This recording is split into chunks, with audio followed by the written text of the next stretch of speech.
தேவன் தைரியம் உள்ளவர்களின் தேவன். எப்ப தேவன் உன் கண்ணுக்கு தெரிவார் தெரியுமா? நீ வாழ்க்கையில துணிச்சலா தைரியமா சில முடிவுகளை எடுக்கும் பொழுதுதான் கர்த்தர் முன்னாடி தோணும்.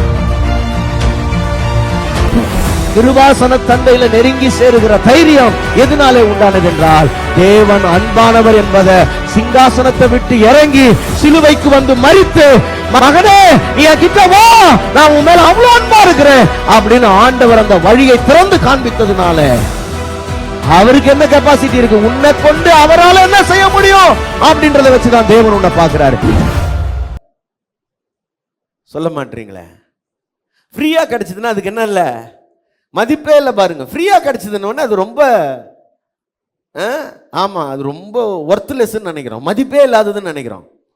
ஃப்ரீயா கிடைச்சதுன்னா அதுக்கு மதிப்பு இல்லைன்னு நினைக்கிறோம். கவனிங்க, இல்லை இல்லை, இலவசம் ஆனா விலையேற பெற்றது. நான் சொல்றேன், உங்க வாழ்நாளெல்லாம் சம்பாரிச்சு கொடுத்தா கூட சம்பாதிக்க முடியாது இந்த ரட்சிப்பை. எப்பவுமே இலவசமானதுன்னு நினைச்சு ரொம்ப அசட்டை பண்ணிடாதுங்க. உங்க வீட்டில் இருக்கிற டிவி கிடையாது, உங்க வீட்டில் போட்டு வச்சுக்கிற லேப்டாப் கிடையாது, தூக்கி போட்டு வச்சுக்கிற சைக்கிள் கிடையாது. ஏன்னா இதெல்லாம் நம்ம இலவசமாக வாங்கி என்ன பண்ணிட்டோம், தூரமாக போட்டோம் பாருங்க. இலவசம் தானே சைக்கிள், தூக்கி போடு. இலவசம் தானே லேப்டாப், தூக்கி போடு. இலவசம் தானே கேஸ் ஸ்டவ், தூக்கி போடு. அது இல்லை, இது விலையேற பெற்றது இந்த ரட்சிப்பு. கவனிங்க, 2 ராஜாக்கள் 6ஆம் அதிகாரத்தில், போன வாரம் 2 ராஜாக்கள் 2ஆம் அதிகாரத்தில் ஒரு சம்பவம் பார்த்தோம். இதே மாதிரி 2 ராஜாக்கள் 6ஆம் அதிகாரத்தில் பாருங்க, எலிசாவோட உடன் ஊழியர்கள் கொஞ்சம் பேர், ஐயா எங்களுக்கு கொஞ்சம் இடம் நெருக்கமாக இருக்குது, நாங்கள் என்ன பண்ணணும்னா இடத்த கொஞ்சம் விரிவாக்க விரும்புகிறோம், எங்கள் எல்லைகளை பெருசாக்க விரும்புகிறோம் அப்படின்ன உடனே எலிசா சொல்கிறார், சரி போங்க, நீங்கள் என்ன பண்ணுங்க, போய் இடத்த என்ன பண்ணுங்க, விரிவாக்கி கொள்ளுங்க, விரிவாக்கி கொண்டு நீங்கள் பெருசாக்குங்கன்றார். ஒருத்தர் பாருங்க, அவரோட கூட இருந்த ஒரு அசிஸ்டண்ட்டு போய் மரம் வெட்டுறாரு. மரம் வெட்ட போகிறவர், அவர்கிட்ட எதுவுமே பொருள் இல்லை, மரத்தை வெட்டுறதுக்கு ஆரமோ கத்தியோ கோடாரியோ இல்லை அவர்கிட்ட. பக்கத்து வீட்டில் போய் கடமா ஒரு பொருளை வாங்கிட்டு போயிருக்கிறார். அவங்க சொல்லிடுறாங்க, சரி சும்மா தான் இருக்குது எடுத்துன்னு போங்கன்னு. இந்த கோடாரியை எடுத்துன்னு போய் அவர் என்ன பண்ணுறாருன்னா மரம் வெட்டுறாரு. கவனிங்க, இந்த கோடாரி எதுக்கு யூஸ் ஆகுது, மரம் வெட்டி அவருடைய எல்லையை பெருசாக்கிறதுக்கு. அவர் எல்லையை பெருசாக்கிறதுக்கு போகிறாரு. கோடாரி அவரது கிடையாது, ஃப்ரீயாக வாங்குது. மரத்தை வெட்டும் போது இப்போ பார்த்தீங்கன்னா கோடாரி என்ன ஆயிடுச்சு, தண்ணியில் விழுந்துடுச்சு. ஏங்க, ஒரு பொருள் இலவசமாக கொடுத்தாங்கன்னா அதை எவ்வளோ கவனமாக வச்சுக்கணும். நம்ம ஆளுங்க பக்கத்து வீட்டில் கம்பல் வாங்கி போய் தொலைச்சிடுவாங்க, பார்த்துக்கிறீங்களா? இந்த மாதிரி ஆளுங்கெல்லாம் பார்த்துருக்கீங்களா நீங்கள்? அப்படி ஓசியில் ஒரு கம்பல் வாங்கின்னு போட்டுன்னு போகாமல் இருந்தால் தானே. இல்லை இல்லை, அக்கா வீட்டு கல்யாணம், அக்கா போட்டு, இதெல்லாம் தேவையே இல்லை. எல்லாம் ஓசி, செருப்பு, பேகு, கம்மல், இதெல்லாம் என்ன புத்தினே தெரில. சிலர் எல்லாம் எப்போ பாரு ஓசிலேயே வாழ்கிறது. அது ஒரு பழக்கம் சிலருக்கு. ஏன்னா அடுத்தவங்க போட்டு இருந்தாங்கன்னா அதை கொஞ்சம் கொடுக்கா, போயிட்டு வந்துடுறேன். ஆண்களுக்கு பசங்க பைக்கு, உன் பைக் கொஞ்சம் கொடுறா. ஆமாம், சில நேரத்தில் இப்போல்லாம் கொஞ்சம் திருந்திட்டானுங்க போல். முதல்ல சட்டெல்லாம் வாங்கி போட்டு போவானுங்க, சட்டை ஃபேண்ட்டு. ஆமாம், புதுசாக எடுத்துனா மச்சான் கொடுறா, போயிட்டு வந்துடுறேன், ஈவினிங் ஒரு ஃபங்க்ஷன் இருக்குது அப்படின்னு போயிட்டு வந்துடுறான். எல்லாம் ஓசி தான் பாருங்க.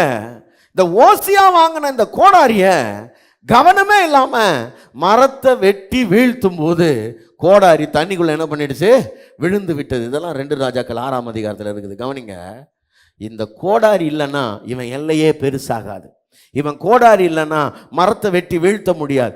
இவன் காலமெல்லாம் நெருக்கத்துக்குள்ளதான் இருக்கணும். ஆனா இந்த கோடாரி இவனுக்கு இலவசமாக கொடுக்கப்பட்டது, அதை குறித்து எவ்வளவு கரிசனையா இருந்திருக்கணும். ஆனா பாருங்க, திரும்பவும் தீர்க்கதரிசி எலிசா வந்தாரு, அந்த கோடாரியை திரும்பவும் மீட்டு அவனுக்கு தர்றாரு. கவனிக்கணும், அந்த மாதிரி தான் சில நேரத்தில் உன் எல்லைகளை பெரிதாக்கும்படி, உன்னை ஆசீர்வதிக்கும்படி, உன்னை மகிமைப்படுத்தும்படி, உன்னை பெருக பண்ணும்படி தேவன் உனக்கு இலவசமாய் கொடுத்த ரட்சிப்பை குறித்து உங்களுக்கு அக்கறை இருக்குதா? தேவன் எனக்கு இலவசமா தான் கொடுத்தாரு, ஆனா இது என் எல்லைகளை பெரிதாக்க, என்னை ஆசீர்வதிக்க, என்னை உயர்த்த இந்த ரட்சிப்பு தான் அடித்தளம், இதுதான் அஸ்திபாரம் என்பது எத்தனை பேருக்கு தெரியும்? அப்ப அந்த ரட்சிப்பை குறித்து கவலை இல்லாம, அந்த ரட்சிப்பை குறித்து அக்கறை இல்லாம நீங்க வாழ்வீங்கன்னா ஆசீர்வாதம் விட்டுருங்க. தண்டனைக்கு எப்படி தப்பிக்கொள்வோம்ன்றாரு. ஒரு தண்டனைன்னு ஒன்று இருக்குதுப்பா, அதுக்கு எப்படி தப்பிப்ப? அப்ப கவனிங்க, பக்கத்தில் கைப்பிடி சொல்லுங்க, ரட்சிப்புக்காக வாழுங்க பிரதர். ரட்சிப்புக்காக பிரயாசப்படுங்க. இங்க ரட்சிப்புன்றது இலவசமா கொடுக்கப்பட்டது. ஆனா அந்த ரட்சிப்பு நிறைவேற பிரயாசப்பட வேண்டியது உங்களுடைய என்னுடைய பொறுப்பா இருக்கிறது. சரி, இப்ப இந்த ரட்சிப்பு நிறைவேற நான் என்ன பண்றதுங்க? கவனிக்கணும். அதுல தான் 1-2 குறிப்புகளை இன்னைக்கு வேகமா சொல்ல போறேன். முதல்ல நீங்க இந்த ரட்சிக்கப்பட்ட இருதயம் என்ன ஆகுது? புதிதாக்கப்பட்ட இந்த இருதயம் ஃப்ரெஷ்ஷா இருக்குது. உங்க இருதயம் ஃப்ரெஷ்ஷா இருக்குது. ஃப்ரெஷ்ஷா கிறிஸ்துவின் சாயலா, கிறிஸ்துவை போலவே ஃப்ரெஷ்ஷா இருக்கிற இந்த இருதயத்தை கவனிங்க, தொடர்ந்து கிறிஸ்துவின் வார்த்தைகளால் நிறைக்க வேண்டியது அவசியம். நீங்க கிறிஸ்துவின் வார்த்தைகளால் இருதயத்தை நிறைக்கலனா, கிறிஸ்துவின் வார்த்தைகளால் இருதயத்தை நிறைக்காவிட்டால் இருதயத்துக்குள்ள வேற என்ன வந்து நிறையும்ன்றத இப்ப நான் உங்களுக்கு காண்பிக்க போறேன். 2 வசனங்களை வாசிக்கலாம். 1 கொலோசேயர் 3ஆம் அதிகாரம் 16வது வசனத்தை நாம் வாசிக்கலாம். கொலோசேயர் 3:16.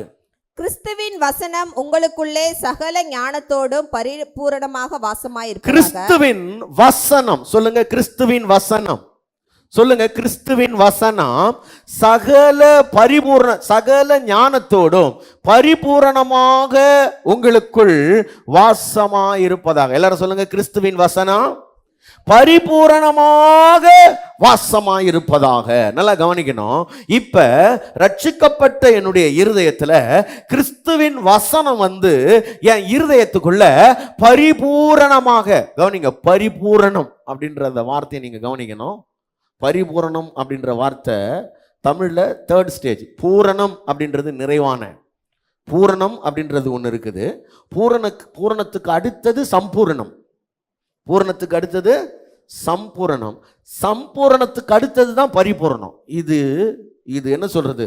நிறைவுக்கு மிஞ்சினது, முழுக்க முழுக்க நிறைந்து ஓடுகிற ஒரு வார்த்தை தான் பரிபூரணம். தேவையானதற்கும் அதிகமான அப்படின்ற ஒரு வார்த்தையை குறிக்கிறது தான் இந்த பரிபூரணம். அப்ப நல்லா கவனிங்க. கிறிஸ்துவின் வசனம் சகல பரிபூரணத்தோடும் உங்களுக்குள்ளே வாசமா இருப்பதாக. இப்ப வசனம் வந்து ரட்சிக்கப்பட்ட இந்த புதிய சிருஷ்டியாகிய என்னுடைய இருதயத்துக்குள்ள சகல பரிபூரணத்தோடும் என் இருதயத்துக்குள்ள வந்து வசனம் ஆளுகை செய்யணும், வாசம் செய்யணும். இப்ப வசனம் என் இருதயத்துக்குள்ள வந்து வாசம் பண்ணலன்னா, நல்லா கவனிக்கிறீங்களா? இப்போ வசனம் வந்து உங்க இருதயத்தை ஆளுகை செய்யணும். இருதயத்துக்குள்ள வசனம் வரலன்னா என்ன டேஞ்சர் இருக்குது அப்படின்றத நான் உங்களுக்கு காண்பிக்கிறேன். கவனிங்க. கொஞ்சம் இதெல்லாம் நிதானமா தெரிஞ்சுக்கணும் நீங்க. ஏன்னா ரட்சிக்கப்பட்ட பிறகு ஏன் ஒழுங்கா ஜெபம் பண்ணுங்க, ஒழுங்கா வேதம் வாசிங்க, ஒழுங்கா சர்ச்சுக்கு போங்க, காலை மாலை ஜெபம் பண்ணுங்க, இதெல்லாம் ஏன் சொல்றாங்க அப்படின்னா, சில நேரங்களில் இருதயத்துக்குள்ள வசனம் வந்து வாசம் பண்ணல அப்படின்ன உடனே பாருங்க.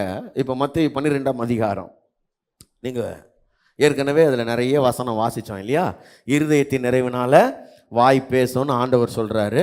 மரம் நல்லதுன்னா அதனுடைய கனி நல்லது, மரம் கெட்டதுன்னா அதனுடைய கனி கெட்டது. அப்போ இருதயம் எப்படி இருக்குதோ அதுல இருந்து தான் வார்த்தைகள் வரும் அப்படின்னு சொல்றாரு. அதுக்கு பிறகு நல்ல பொக்கிஷம், நல்ல இருதயம், இதெல்லாம் சொல்லிட்டு கவனிங்க.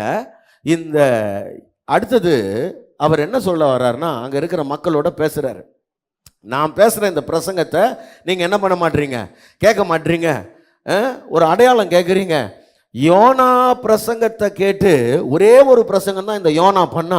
அந்த யோனா பிரசங்கத்தை கேட்டு நினிவேல இருக்கிற மக்கள் 1,20,000 பேர் இம்மிடியட்டா மனம் திரும்பினா, அவன் கவனிங்க, அவன் கடைசி நாளில் எழுந்து நின்று உங்களுக்கு விரோதமா சாட்சி சொல்லுவான். ஏன்னா ஒரு பிரசங்கத்தை கேட்டு மனம் திரும்பிட்டான் அவன். நீங்க இவ்வளோ பிரசங்கத்தை கேட்டு மனம் திரும்பல, கடைசி நாளில் உங்களுக்கு தெரியும்ன்றார். 1. 2வது, சேபா நாட்டு ராஜஸ்திரி எங்க இருந்து வந்தா? சேபா நாட்டில இருந்து சாலமோனுடைய ஞானத்தை கேட்கறதுக்கு அந்த அம்மா வந்தது. ஞானம்னு தெரிஞ்ச உடனே அதை எப்படியும் கேட்கணும், அதை எப்படியும் என் உள்ளத்துக்குள்ள வைக்கணும் அப்படின்னு தேடுறதுக்கு அந்த அம்மா வந்தா. அந்த சேபா நாட்டு ராஜஸ்திரி எழுந்து உங்களுக்கு விரோதமா என்ன பண்ண போறா? சாட்சி சொல்ல போறா. இதை சொல்லிட்டு ஒன்று சொல்றாரு அந்த மக்களை பார்த்து, அங்க இருந்த ஜனங்களை பார்த்து. ஏன்னா இவர் பிரசங்கத்தை கேட்டு கேட்டு கேட்டு இவங்க இருதயத்துக்குள்ள வசனத்தை போடவே இல்லை, அவர் சொல்றத காதுக்குள்ள ஏத்துக்கவே இல்லை, இருதயத்துக்குள்ள தங்க வச்சுக்கவே இல்லை. அவங்கள பார்த்து சொல்றாரு, இங்க பாருப்பா, நீ என் பிரசங்கத்தை கேட்டு ஏற்றுக்கலன்னா நஷ்டம் எனக்கு கிடையாது, உனக்கு தான். என்ன சொல்றாரு? இப்ப படிங்க 43வது வசனத்துக்கு போங்க பார்க்கலாம்.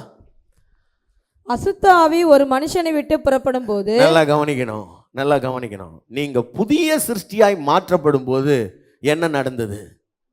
கர்த்தர் நீங்க மறுபடி பிறக்கும் போது என்ன நடந்தது? ஆண்டவர் நம்மளை கவனிங்க, உங்களுக்கு தெரியாம ஒரு காரியம் நடந்தது. வேதம் ரொம்ப அழகா அதை சொல்லுது. நீங்க வேதத்தை படிச்சவங்களுக்கு அது தெரியும். என்னன்னா, எப்ப ஒருத்தன் பாவம் செய்கிறானோ அவன் பாவத்துக்கு அடிமையா இருக்கிறான். கவனிங்க, பிசாசுக்கு அவன் அடிமையா இருக்கிறான். நீங்க நல்லா ஞாபகம் வச்சுக்கணும். கொலோசையர் 1ஆம் அதிகாரத்தை நீங்க படிக்கும் பொழுது, இருளின் அதிகாரத்தினின்று நம்மை விடுதலையாக்கி தம்முடைய குமாரனுடைய அன்பின் ராஜ்யத்துக்கு உட்படுத்தினார்னு வசனம் ரொம்ப அழகா சொல்லுது. எல்லாரும் சொல்லுங்க, இருளின் ராஜ்யம். இருளின் ராஜ்யம். ஆமா, உங்களுக்கே தெரியாது. நீங்க ரட்சிக்கப்படுறதுக்கு முன்னாடி யாருடைய ஆளுகையின் கீழே இருந்தீங்கன்னா, பிசாசனுடைய ஆளுகையின் கீழே இருந்தீங்க. சிலர் எங்களுக்கெல்லாம் பிசாசு பிடிக்கலையா? இல்லை, பிசாசோட கட்டுப்பாட்டில் தான் நீங்கள் ஏங்குனீங்க. அப்படிதான் பைபிள் ரொம்ப அழகாக சொல்லுது. இருளின் ராஜ்யத்திலிருந்து, கொலோசையர் 1ஆம் அதிகாரம் குறிச்சிக்கங்க. நீங்கள் அப்புறம் வீட்டில் போய் படிங்க. நீங்கள் எப்பவும் பைபிளும் கையுமா தானே இருக்கிறது. அதனால் வீட்டில் போய் நிதானமாக பாருங்கள்.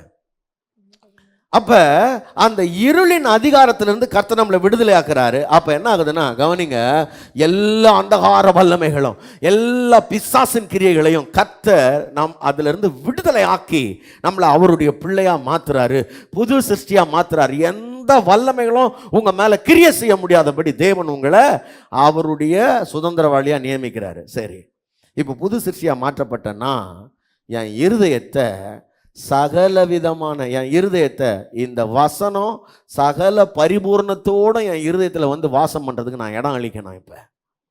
இப்போ என் இருதயம் எது வாழ்கிறதுக்கு தான்? என் இருதயம் வசனம் வந்து வாழ்கிறதுக்கு தான், கிறிஸ்து வந்து வாழ்கிறதுக்கு தான் என் இருதயம் இப்போ புது இருதயமாய் மாற்றப்பட்டிருக்கிறது.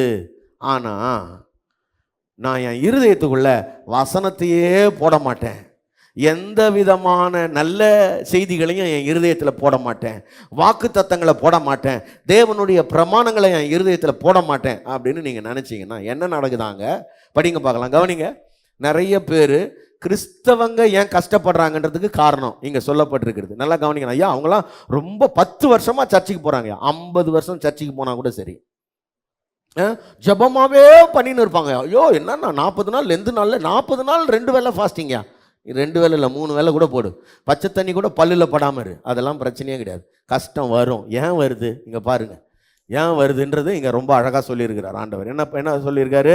அசுத்த ஆவி ஒரு மனுஷனை விட்டு புறப்படும் போது, அப்ப எப்ப நீங்க ரட்சிக்கப்படுறீங்களோ அப்ப அந்தகார வல்லமையில இருந்து விடுதலையாக்குறாரு. பிசாசெல்லாம் போயிட்டு வறண்ட இடங்களில் அலைந்து, அது வறண்ட இடங்களில் அலைந்து இளைப்பாறுதல் தேடியும் கண்டடையாமல், நான் விட்டு வந்த என் வீட்டுக்கு திரும்பி போவேன் என்று சொல்லி. இந்த பிசாசு என்ன பண்ணுதான்? அது ஒரு முறை வந்து விசிட் பண்ணுதான். இதான் பாயிண்ட் பாருங்க. உங்க வாழ்க்கையில ரொம்ப முக்கியமான ஒரு விசிட்டர் இருக்கிறாரு, கவனிக்கணும். பாஸ்டர் வந்து உங்களை விசிட் பண்றாரோ இல்லையோ,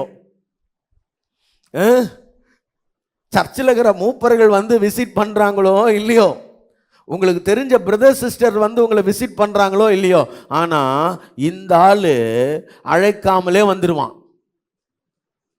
அவனுக்கு தான் மேனஸே தெரியாத பிசாசு இல்லையா, அவன் கூப்பிடலாம் கூட வந்துடுவான். கவனிங்க, அவன் வந்து பாப்பானா இருதயம் வெறுமையாகவும். எப்படி? வெறுமையா. எல்லாரும் சொல்லுங்க, வெறுமையாகவும். அப்ப வெறுமையா ஏன் இருந்தது? இந்த இருதயம் வெறுமையானதற்கு காரணம் என்ன? இந்த இருதயம் கிறிஸ்துவின் வசனங்களால் பரிபூர்ணமாய் நிரப்பப்பட்டிருக்க வேண்டியது அவசியம். இந்த இருதயம் கிறிஸ்துவின் வசனத்தினால் நிரப்பப்படாததுனால இப்ப வெறுமையாகவும் அது பாக்குது, பெருக்கி ஜோடிக்கப்பட்டிருக்கிறதாகும். எப்படி அது பார்க்குது? கொஞ்சம் அழகாக அலங்காரமாக இருக்குது. பிசாசுக்கு ஏற்ற மாதிரி நிறைய விஷயம் உள்ள ஒட்டின்னு இருக்குது. இயேசு கிறிஸ்து சொல்கிறாரு, இந்த உலகத்தின் அதிபதி வர்றான், அவன் அவன் அவன் விஷயம் எதுவுமே என்கிட்ட இல்லை, அவன் கிட்ட ஒன்றும் நம்மக்கிட்ட இல்லை, அதனால் போயிடுவான்றாரு. இப்போ இவன் வந்து பார்க்குறான் நம்மக்கிட்ட ஒரே பொறாமை, ஒரே பொய், ஒரே கபடு. இதெல்லாம் யாரோட ஐட்டம்? பிசாசோட ஐட்டம். ஆமாம், அவன் ஐட்டம் நிறைய இருக்கிறதுனால அடடா நான் அழகாக பெருக்கி ஜோடிச்சிருக்குது பாரு நம்ம வந்து வாழ்கிறதுக்குன்னு. இப்போ பிசாசு பார்க்குறான், அடுத்தது பட்டுன்னு இங்க பாருங்க, இயேசு கிறிஸ்து தான் கதவை தட்டின்னு இருப்பாரு. வாசப்படியில் நின்று கதவை தட்டுகிறேன். அவர் தட்டுவார், நீ திறந்தா தான் உள்ளே வருவார். ஏன்னா அவர் ரொம்ப டீசென்ட், ரொம்ப ஜென்டில்மேன் அவர். ஆனால் பிசாசு ஜென்டில்மேன்லாம் கிடையாது. அவன் என்ன பண்ணிடுவான், கேட்காமலே உள்ளே வந்துடுவான்.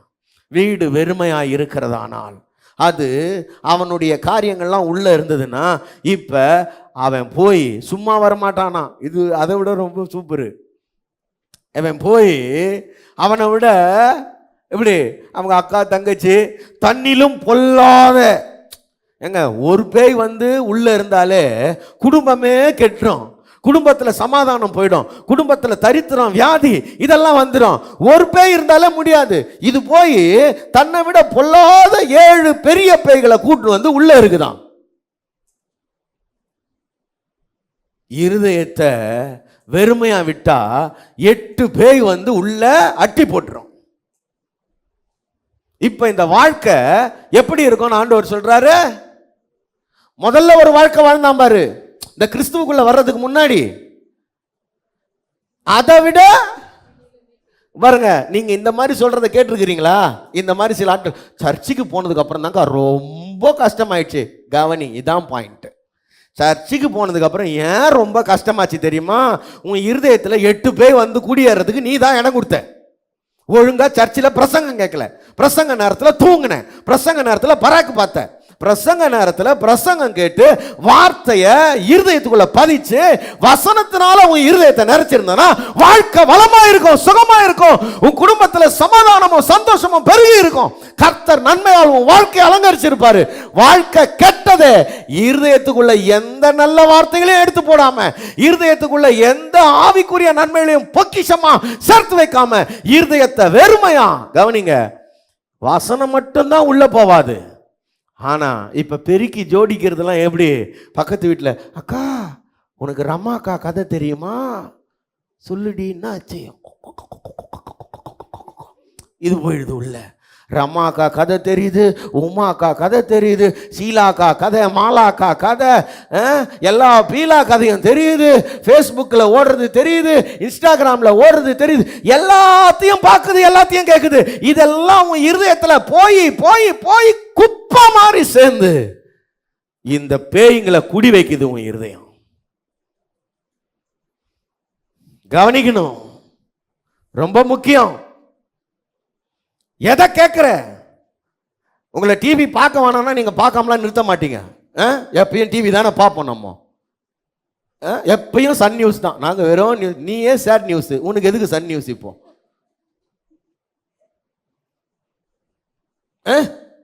எப்பயும் ஒரு தலைப்புச் செய்திகள்.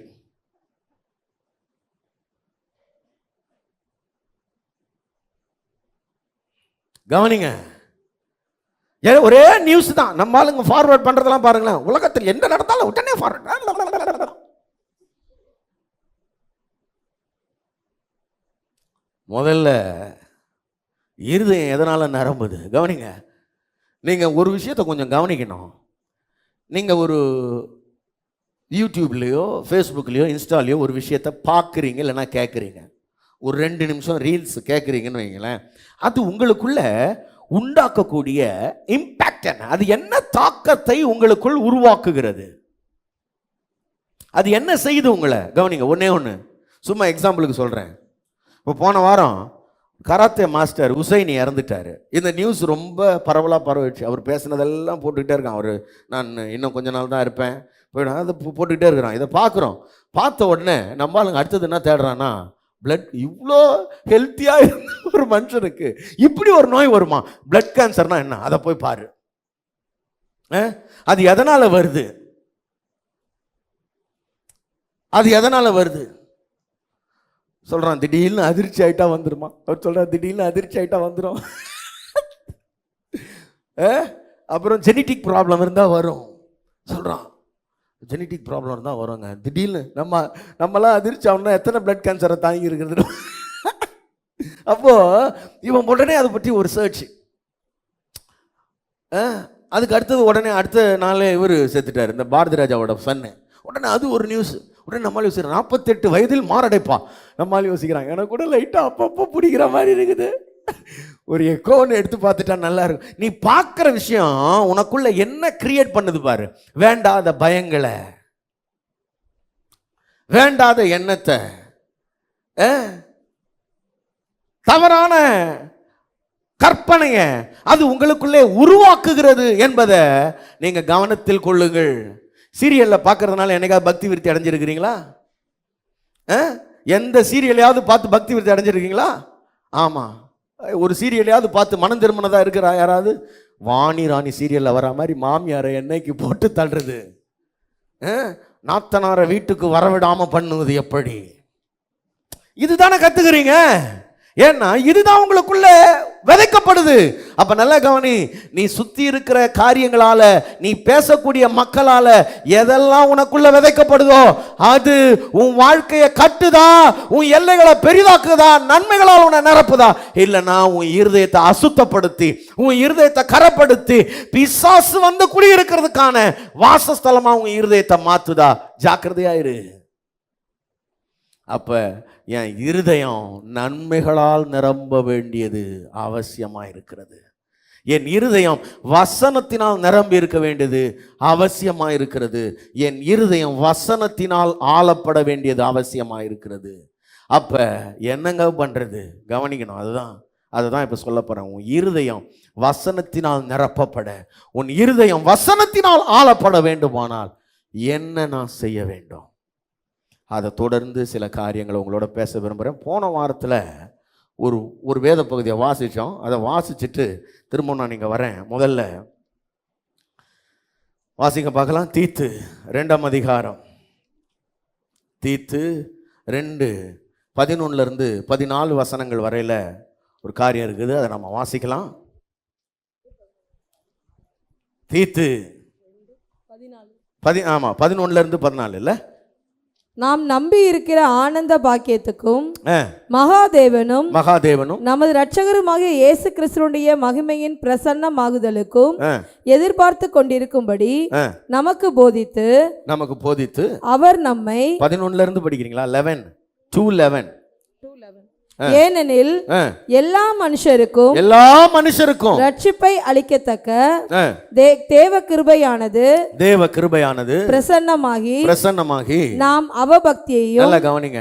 முதல்ல எல்லா மனுஷருக்கும் ரட்சிப்பை அளிக்கத்தக்க தேவ கிருபையானது பிரசன்னமாகி. எல்லா மனுஷரும் கேட்கும் போது எவ்வளவு சந்தோஷமா இருக்குது இல்ல?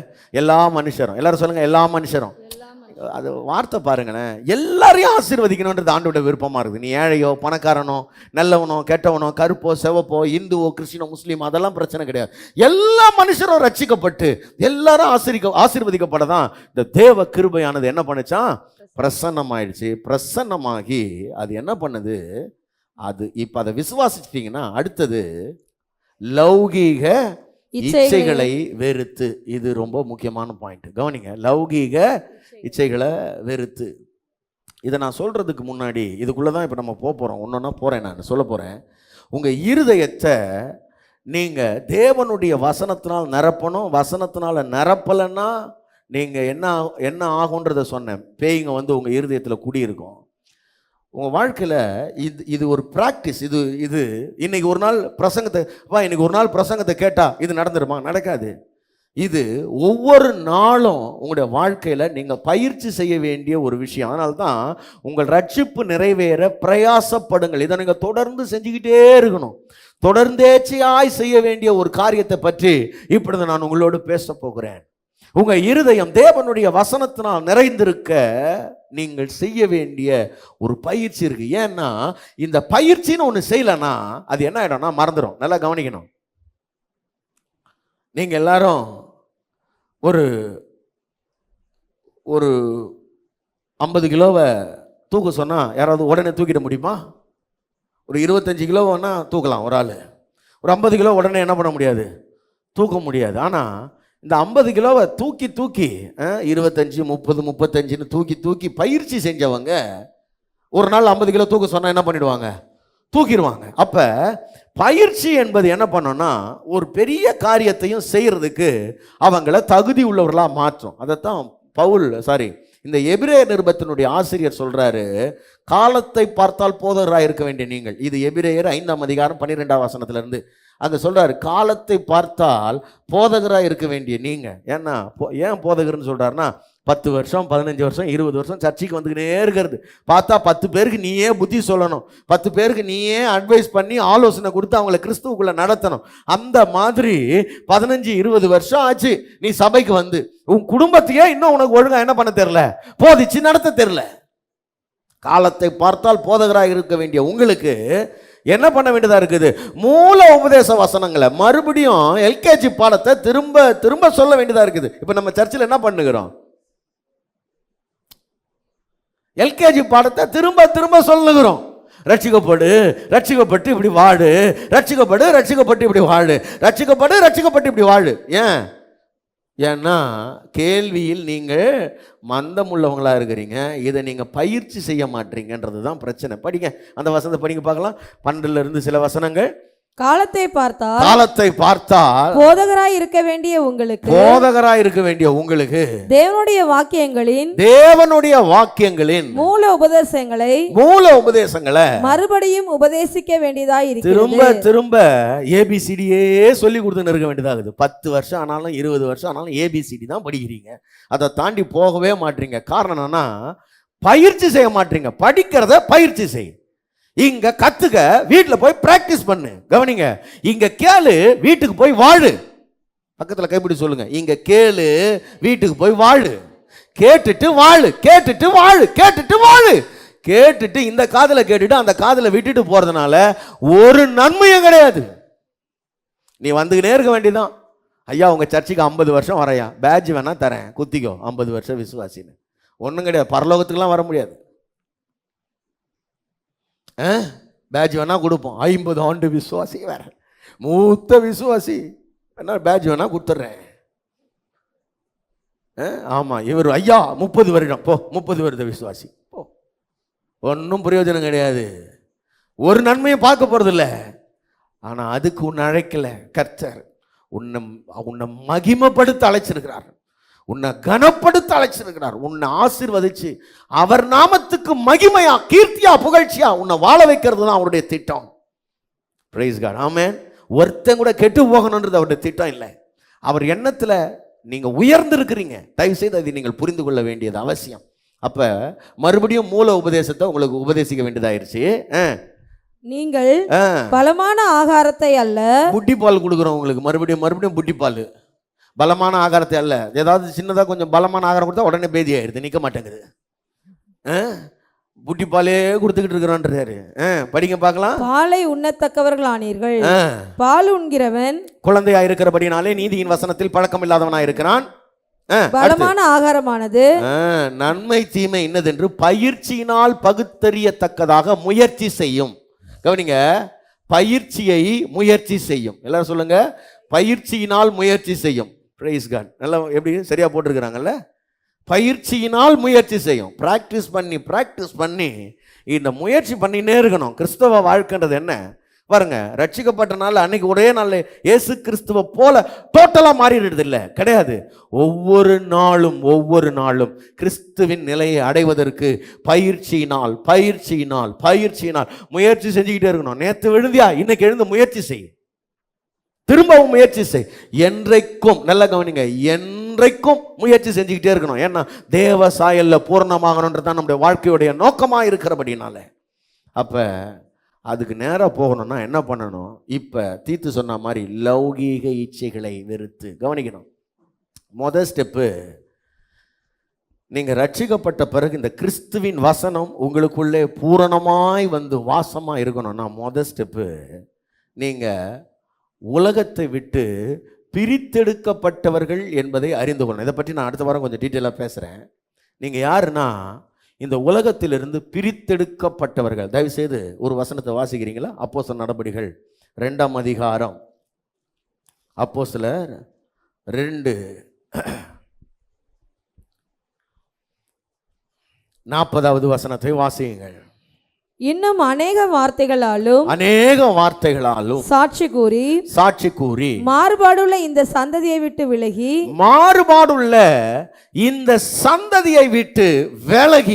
உங்களை ரட்சித்துக் கொள்ளுங்கள் என்றும் புத்தி சொன்னார். எங்களை தொடர்பு கொள்ள வேண்டிய தொலைபேசி எண்கள் 92-831-60-662 98-406-72-355. எங்களை தொடர்பு கொள்ள வேண்டிய முகவரி அகாபே சபை, எண் 189, EH ரோட், கொருக்குப்பேட்டை, சென்னை 6,21,000.